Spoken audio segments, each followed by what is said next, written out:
So guys, hi guys, mga fans, ito ang ulam natin ngayon. Welcome to the vlog and welcome to the kitchen. Ngayon magluluto tayo ng pork steak. Ayan, prinito po muna natin ang baboy.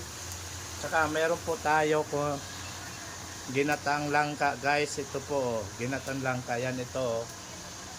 Gagawan tayo ng pork steak.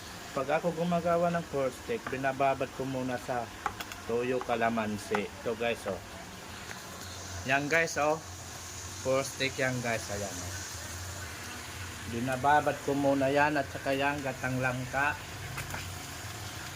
Simpleng luto lang yan guys, ayan, piniprito ko muna guys yung baboy guys. Ayan, piniprito ko muna yan. Binababad ko yan sa kalamansi, sa toyo, may bitsin paminta. Kung gusto nyo, kung wala kayong kalamansi, lemon na lang gamitin nyo guys. Ito guys, tsaka yan, langka guys, ayan guys.